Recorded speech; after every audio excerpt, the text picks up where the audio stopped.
오늘 이 새벽을 깨우셔서 이 자리에 나오신 모든 분들에게 하나님의 뜻이 이루어지는 시간이 되기를 간절히 소망합니다. 오늘부터 이 마태복음의 말씀을 가지고 부교역자들이 함께 이제 새벽 예배 말씀을 전하도록 할 텐데요.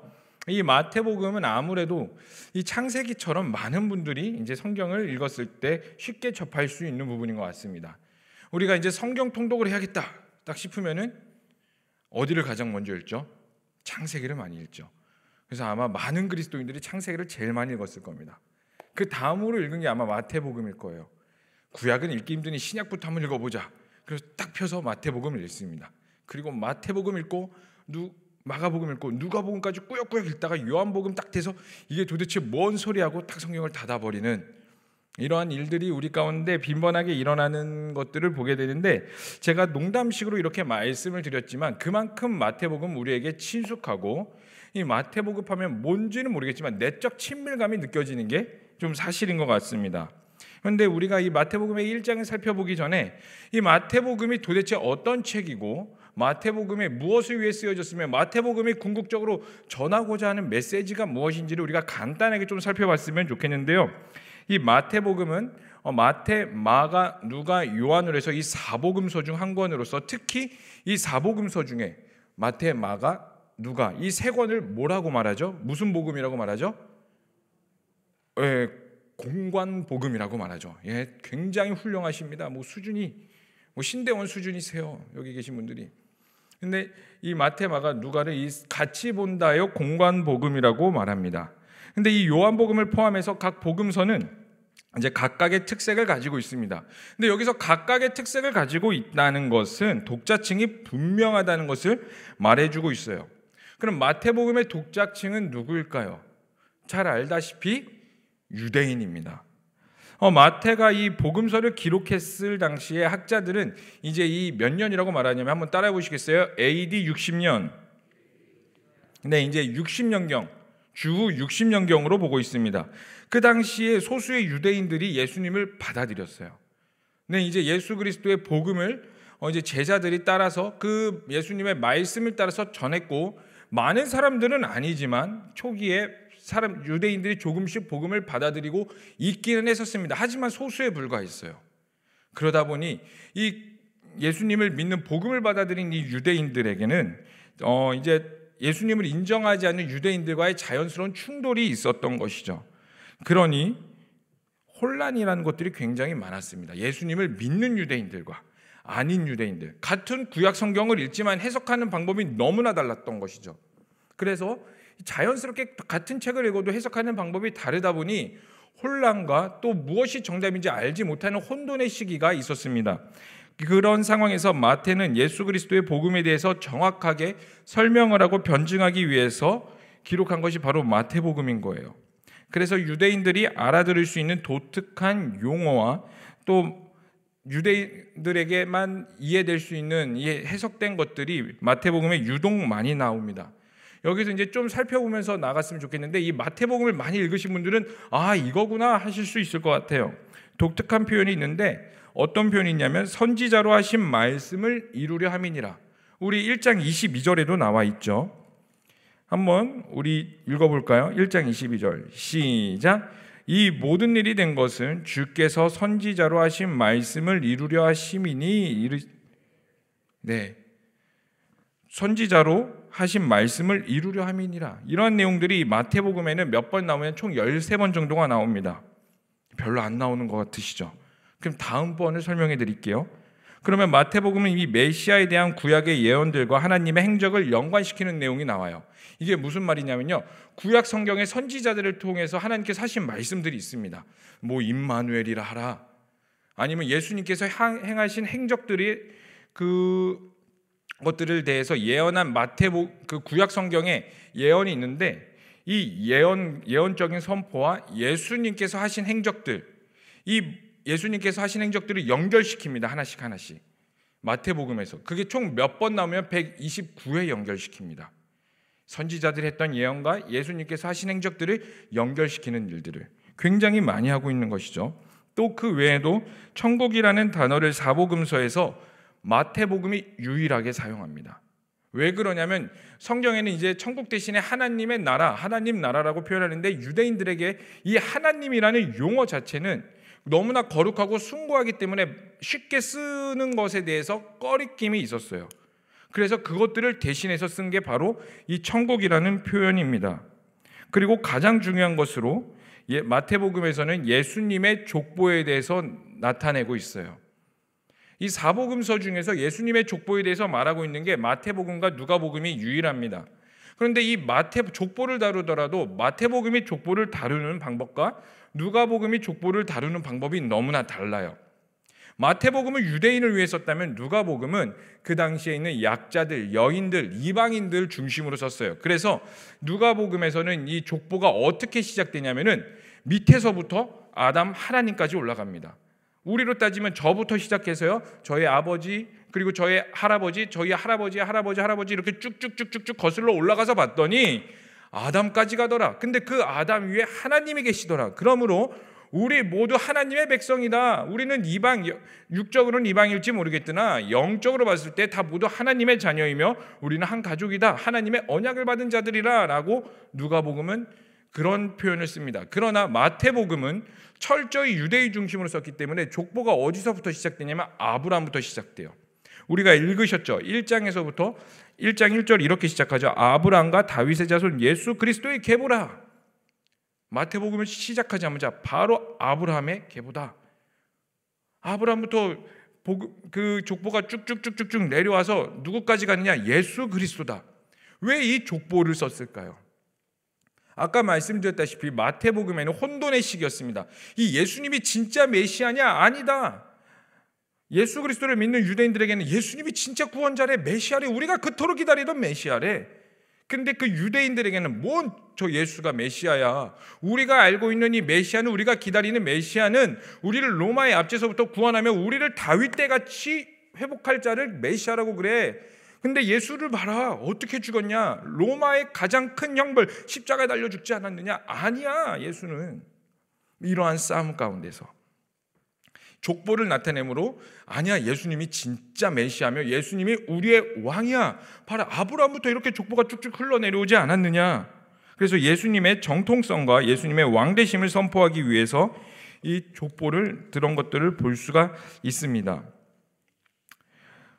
그러면서 마태복음은 궁극적으로 하나님의 언약과 하나님의 말씀과 이 구약 성경에 나와 있는 수많은 예언자들이, 하나님이 예언자들을 통하여서, 선지자들을 통하여서 하신 말씀들이 성취가 언제 되었느냐? 바로 예수님 때에 성취가 되었다는 것을 명확하게 선포하는 것입니다. 그러므로 우리는 마태복음을 볼 때 예수님의 행적에 대해서 지식적으로 알기보다는 정말 언약대로 이 땅 가운데 오셨구나, 예수님께서 언약 그대로 이 땅 가운데 오셨다는 것을 증명하듯이 여러분들이 그 신실한 하나님, 언약을 이루시고 지키시는 그 신실한 하나님을 느끼실 수 있으셔야 한다는 거예요.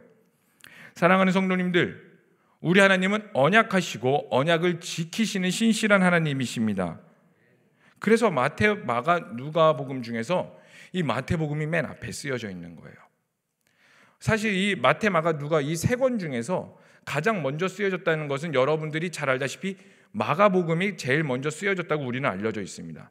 그러면 마가복음의 앞에 가야 돼요. 그런데 왜 굳이 마태복음이 앞에 가 있을까요?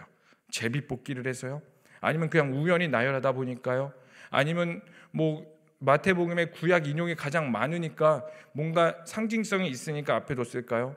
아니요. 마태복음을 맨 앞에 둔 이유는 이 구약의 예언과 예수 그리스도를, 구약에 나와 있는 모든 예언들이 예수 그리스도를 칭하고 있다고 가장 잘 드러내고 있기 때문이에요. 구약과 신약을 이어주는 가장 좋은 책이 마태복음이기 때문에 하나님께서 말씀하신 모든 예언들이 비로소 알고 봤더니 예수 그리스도를 나타내기 위함이었더라.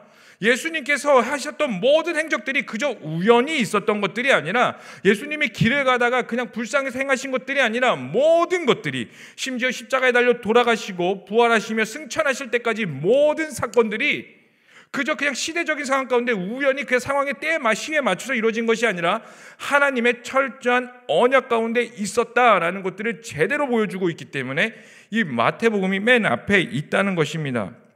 그렇다면 이 마태복음이 우리에게 나타내고자 하는 것이 무엇일까요?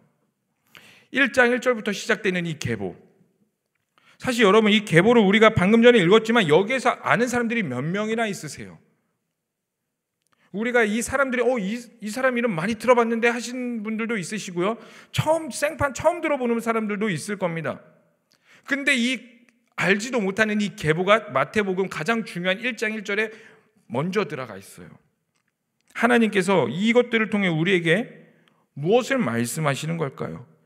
우리는 이 족보를 통해서 하나님의 언약이 이렇게 사람들을 통하여 성취되었다는 것을 볼 수 있으셔야 돼요. 여러분, 하나님은 사람을 사용하십니다. 하나님은 하나님의 일을 나타내실 때에 그 하나님의 사람들을 들어서 훈련시키시며 그 사람들을 통하여서 하나님의 뜻을 나타내세요. 근데 우리가 솔직하게 한번 생각해 봅시다. 만약에 하나님께서 사람을 사용하지 않고 당신 스스로 하나님이 하나님됨을 나타내면 어떤 일이 일어날까요? 지구가 있는데 막 갑자기 하나님이 그냥 한 바퀴만 이렇게 도셔도 모든 사람들이 하나님을 믿을 겁니다. 갑자기 제가 설교하고 있는데 뒤에서 하나님이 현현하세요. 이걸 실시간으로 다 보고 있어요. 유튜브로. 어떤 일이 벌어질까요? 신학적으로 봤을 때 죄와 하나님의 신성이 만나서 우리는 다 죽어버릴 겁니다. 만약에 죽지 않는다는 가정을 한다면 어떤 일이 벌어질까요? 모든 사람들이 예수님을 알 겁니다. 그리고 그 예수 그리스도를 믿음으로써 예수님이 이 땅 가운데 재림하시겠죠. 그 무엇보다 신속하고 선하며 빠르게 하나님의 일을 나타내실 수가 있어요. 그런데 사람을 사용하면 어때요? 여러분, 우리가 교회 안에서 서로 찬양하고 기도하며 위해주고 사랑해준다 하지만 막상 우리끼리 만나면 어때요? 죄인들끼리 만나다 보니 교회 안에서 시기와 질투도 있고요, 싸움도 있고요, 질투도 있고 온갖 문제들이 일어날 수가 있습니다. 사람끼리 모이면 이렇게 더디고 악이 모이는 것 같고요, 싸움이 있고 다툼이 있는 것 같은데 그럼에도 불구하고 하나님께서 사람을 사용하시는 이유가 뭘까요? 이 족보를 이용해서, 여기 족보 보시면요, 다윗의 자손이라고 하는데 다윗 쫓아다 한번 볼까요? 다윗도 어떤 존재예요? 다윗도 인류 역사상 가장 마음에 합한 사람이라는 칭함을 받지만 사실 그 다윗의 삶을 돌이켜보면은 극악무도한 범죄도 굉장히 많았습니다. 그럼에도 불구하고 하나님은 다윗을 사용하셨고, 그럼에도 불구하고 하나님은 여기에 족보에 나와 있는 사람들을 사용하셨다는 거예요. 그거는 하나님이 사람을 사용하시고, 그 사용하시는 그 근거가 무엇이냐면 하나님이 우리와 함께하기를 원하신다는 마음이세요. 얼마 전에 우리 교회 저희 교회에서 한 부목사님과 어디를 가다가 이 마태복음 1장 이 족보에 대해서 간단하게 이야기를 한 적이 있어요. 제가 이제 마태복음 1장을 준비해야 되니까 나 이번 주 이제 설교 1장이다 하면서 왔는데, 나는 이 1장을 읽는데 참 이 족보의 은혜가 느끼더라. 제가 말했어요. 제가 족보 가운데 은혜가 느끼더라. 하나님의 언약이 이렇게 흘러가고 있음에 나도 거기에 동참하기를 원하는 그 은혜가 넘치더라. 근데 그 목사님이 한 발자국 더 나아가서 자기도 이 족보 가운데 은혜를 받았는데 어떠한 은혜를 받았냐면, 이 족보를 살펴보니 여기에 들어가서는 안 될 사람들이 있다는 거예요. 볼까요? 우리 3절에 한번 다말을 볼까요? 우리 3절 한 목소리로 읽어보겠습니다. 시작. 유다는 다말에게서 베레스와 세레를 낳고, 베레스는 헤스론을 낳고, 헤스론은 람을 낳고. 여러분, 유다와 다말이 결혼을 해서 애를 낳았대요. 근데 여러분, 다말이 어떤 존재예요? 유다의 며느리예요. 근친상간이에요, 어떻게 보면요. 자, 그 다음에 또 5절에 나오는 라합도 있습니다. 살몬은 라합에게서 보아스를 낳고. 또 우리 룻은 어때요? 이방 여인이에요. 여기서 나오는 다말, 라합, 룻 다 족보에 들어가 있는데, 여러분 그 당시로 들어가서 이 여인들이 족보에 들어간다는 건 말도 안 되는 거예요. 그것부터가, 여기 족보에 여인들이 들어가 있다는 건 말이 안 되는 겁니다. 그런데 우리 왕족으로 볼까요? 가장 대표적으로 므낫세 왕이 기록되어 있습니다. 여러분, 므낫세는요, 남유다 역사상 가장 오랫동안 장기 집권한 왕인데 선한 왕이 아니었어요. 남유다 역사상 가장 악한 왕이었어요. 근데 여기에 예수 그리스도의 계보에 들어가 있습니다. 또 우리 이스라엘 시대적으로 볼까요? 11절부터 보면은 남유다는 멸망하게 됩니다. 바벨론으로 포로로 끌려간더라. 이 남유다, 이스라엘이라는 나라가 이 지도상 완전히 사라져 버려요. 그런데 성경은 11절부터 또다시 뭐라고 말해요? 바벨론으로 잡혀갈 때에 요시야는 여고냐와 그의 형제들을 낳으니라. 12절 바벨론으로 잡혀간 후에 여고냐는 누구를 낳고 이것이 무엇을 뜻할까요? 우리 가운데 모든 것들이 끊어진 것 같고요, 내 인생이, 아니면 내가 스스로 생각했을 때, 아니면 내가 누군가를 바라봤을 때 저 사람은 하나님께 쓰임받을 수 없는 사람이야, 자격이 안 되는 사람이야, 하나님 저 같은 게 무슨 하나님께 쓰임을 받습니까? 하나님 저 같은 게 뭘, 스스로 생각했을 때 자기 연민과 내가 좌절해 있고 낭망해 있고 내 모든 상황이 아무리 기도를 하며 하나님께 엎드릴지라도 상황은 점점 꼬여가는 이런 이해하지 못하는 상황 가운데서도 이 마태복음 1장은 무엇을 말하냐면 하나님의 언약은 여전히 유효하다는 것을 말해주고 있는 거예요. 여러분, 우리는 신약 시대를 살고 있습니다. 여러분, 신약 시대를 살고 있다는 것이 무엇을 뜻하는 걸까요? 여러분, 신약은요, 새로운 언약을 말해주고 있습니다. 구약은 옛 언약이에요. 그럼 구약이 우리 가운데 언약하고자 한 것이 무엇이에요? 메시아를 보내겠다 이거예요. 구약이 결국 우리 가운데 언약하는 것은 내가 예수 그리스도 메시아를 보낼 것이고 너희에게 자유와 낙해함과 천국을 선포할 것이다, 그런 것들을 선포하는 메시아를 보낼 거다라고 약속한 게 구약인데, 그 구약의 언약대로 예수님이 이 땅 가운데 정말로 오셨어요. 그리고 예수님이 우리를 위해 십자가에 달려 돌아가시고 3일 만에 부활하시며 40일 동안 제자들과 함께 계시다가 하늘로 승천하시면서 우리 가운데 또 언약을 하셨는데, 그 언약이 뭐예요? 내가 다시 오겠다예요. 그래서 요한계시록은 어떻게 끝내요? 아멘 주 예수여 속히 오시옵소서. 그럼 오늘날 우리에게 선포되어진 하나님의 언약은 다 끝난 것이냐? 아니요. 우리에게 선포되어지는 언약은 무엇이냐면 내가 다시 오겠다예요. 예수 그리스도의 재림이라는 것입니다. 그러므로 우리는 어디를 바라보고 사느냐? 우리 인생의 끝을 바라보며 사는 게 아니에요.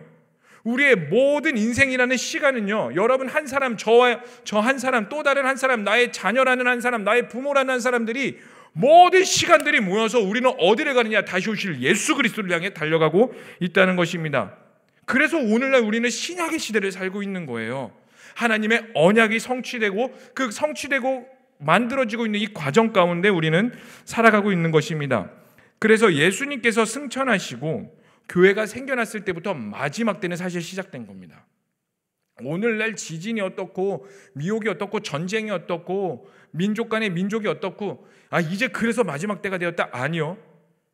교회가 생기고 나서부터, 예수님이 승천하시고 나서부터 마지막 때의 카운트다운은 바로 들어갔어요. 그리고 우리는 임박한 마지막 때를 살고 있는 것이죠.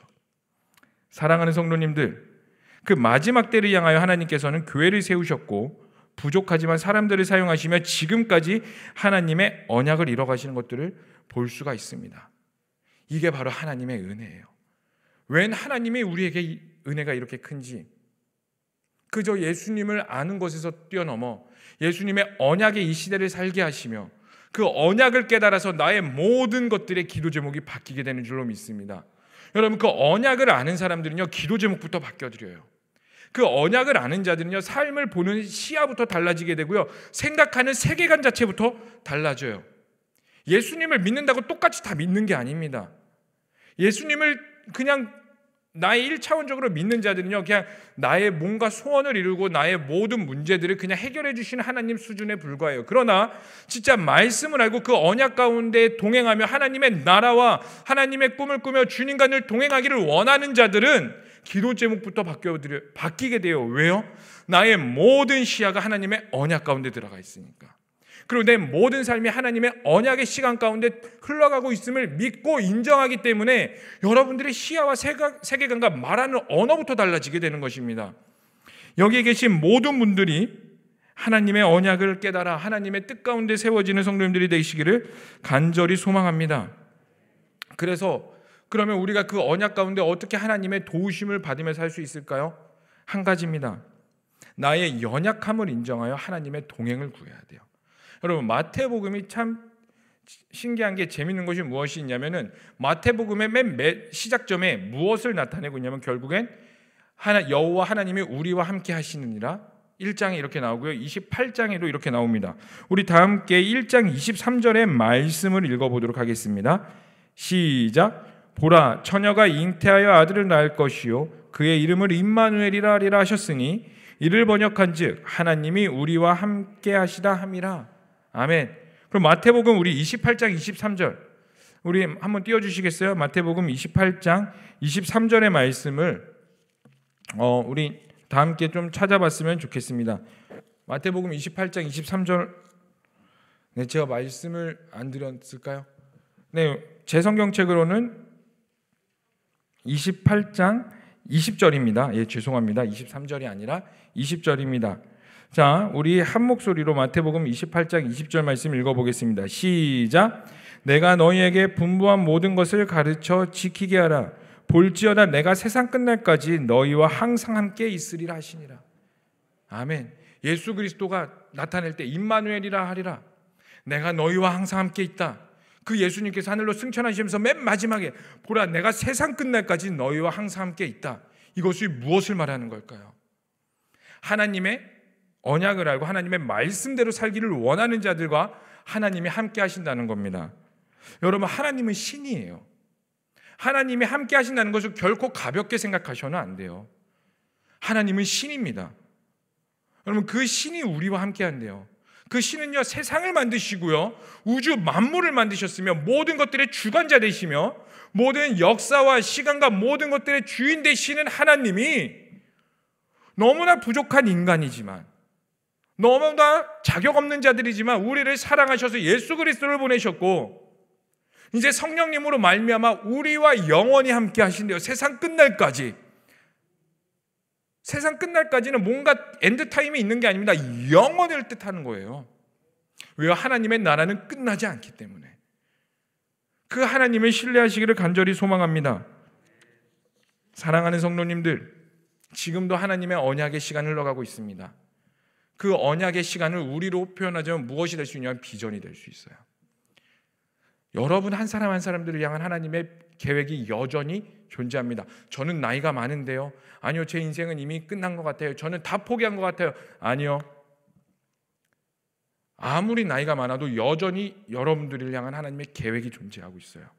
그럼 우리는 그 하나님과 동행함으로 나를 향한 하나님의 비전과 언약이 무엇인지를 발견하며 오늘 하루도 그 발견 가운데 은혜 가운데 거하시면서 성령님과 동행하시는 성도님 되시기를 소망합니다. 하나님과 동행한다는 것은 겸손하게 하나님의 얼굴을 구하는 삶이며 하나님께 순종하는 삶을 말합니다. 어떤 분이 이런 말을 했습니다. 성경을 온전히 알기 위해서는 순종이라는 전제가 필요하다. 그 내 삶의 언약을 온전히 알기 위해서는 순종이라는 전제가 필요합니다. 오늘 이 시간 하나님께 순종하시며 동행하시면서 나에게도 여전히 이 족보에 들어갈 수 없는 존재지만 하나님 나라의 족보에 들어가서 하나님 나의 작은 삶이지만 큰 산이 아니더라도 작은 동산 같은 내 삶이지만 하나님 나라에 동참하는 내 삶이 되기를 원합니다. 여전히 내 삶은 두렵고 내 가정은 답이 없어 보이고 다시 집에 가면 어두컴컴한 터널의 인생을 들어가는 것 같지만 하나님 그 끝이 있음을 믿고 나를 사랑하시는 그 하나님이 나와 여전히 동행하시며 신뢰하기에 하나님 오늘도 나를 붙잡아 주시옵소서. 그 성령님과 동행할 때에 여러분들의 작은 삶을 통하여 우리의 작은 삶을 통하여 하나님의 왕되심의 열방 가운데 드러나실 줄로 믿습니다. 아멘이세요? 그래서 우리 이 시간 다 함께 좀 기도했으면 좋겠습니다. 하나님, 우리의 모든 삶에 하나님과 동행하며 그 동행의 삶에 하나님의 언약과 다시 오실 예수의 길을 선포하는 삶이 되게 하여 주시옵고 또 연말을 준비하면서 하나님의 뜻 가운데 내 삶을 재종호명하며 무너진 자는 하나님 앞에서 다시 회복하며 그 비전이 다시 한 번 더 내 삶 가운데 일어나 숨쉬며 하나님의 나라를 향해 달려나갈 수 있게 하여 주시옵소서.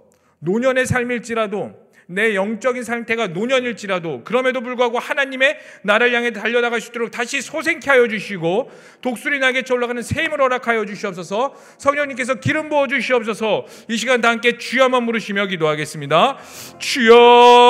주여. 하나님, 이 시간 우리가 주님께 간절히 기도하며 나아갑니다. 하나님, 이 마태복음의 말씀을 통하여 다시 한 번 더 언약을 살펴보게 됩니다. 하나님의 그 언약이 하나님의 왕되심이 수많은 족보와 자격 없는 자들을 통하여 일어나서 지금까지 왔듯이 하나님 이제 우리의 모든 삶과 초점이 다시 오실 예수 그리스도를 맞추게 되어 나의 작은 삶일지라도 그 하나님의 언약과 그 영적 족보에 있게 하여 주시옵소서. 하나님 우리의 연약함을 인정할 때에 하나님의 도우심을 구하게 하시고 그 도우심 가운데 그 말씀 앞에 순종할 때에 하나님의 역사가 드러나게 하여 주시옵소서. 내 삶과 내 가정과 내 자녀와 남편과 아내와 직장과 내 동료와 모든 영역 가운데에 하나님의 왕되심이 드러나는 시간이 되게 하여 주시옵소서. 우리가 주님 앞에 엎드립니다. 하나님, 나의 삶이 때로는 너무나 힘들고 지쳐서 답을 찾아갈지 모르는 상황 가운데서도 다시 한번 더 이 언약으로 말미암아 비전으로 말미암아 하나님의 뜻으로 말미암아 일어나기를 간절히 소망하오니 하나님 일으켜 주시옵소서. 소생케 하여 주시옵소서. 다시 한번 더 말씀으로 일어나게 하여 주시옵소서. 주님만을 찬양합니다. 예배합니다. 살아계시고 역사하신 하나님의 이름을 찬양합니다. 하나님, 부족한 자들을 통하여 하나님의 언약과 하나님의 족보를 이뤄가신 것처럼 하나님, 우리의 삶이 때로는 부족하고 연약하고 또 하나님 앞에 설 자격이 없는 자들이지만 하나님의 은혜로 다시 한 번 더 나아가기를 소망하오니 하나님께 간절히 엎드리고 순종하기를 원하는 모든 자들을 붙잡아 주시옵소서. 노년의 삶일지라도 일어나게 하여 주시고 돌들로도 외치게 하며 소리치게 하신다는 그 하나님의 말씀으로 말미암아 하나님, 우리가 하나님의 나라가 되게 하여 주시옵소서. 우리의 모든 영역과 모든 곳이, 나의 직장과 가정과 내 자녀와 아내와 남편과 모든 것이 하나님의 나라가 되게 하여 주시옵소서. 다시 한번 더 비전으로 언약으로 말미암아 소생케 하여 주시옵고 이 새벽에 울부짖는 모든 자들 가운데 위로와 회복과 다시 한번 더 일어날 수 있는 역사가 일어나게 하시옵소서. 성령님께서 이 시간 다시 한번 더 기름 부어 주시옵고 이 모든 것을 믿고 살아계신 예수님의 이름으로 기도합니다. 아멘. 주여, 주여, 주여. 하나님, 이 시간 우리가 주님께 다시 한 번 더 엎드리며 나아갑니다. 성령님께 구하며 나아갑니다. 하늘의 문을 여시옵고 다시 한 번 더 이 언약의 이 말씀을 붙잡고 나아가오니 하나님, 우리에게 샘을 부어주시옵소서. 우리의 삶이 보잘것없는 삶일지라도 하나님의 언약이 있기에 큰 삶임을 인정하며 주님 앞에 순종할 때 다시 한 번 더 하나님 소생의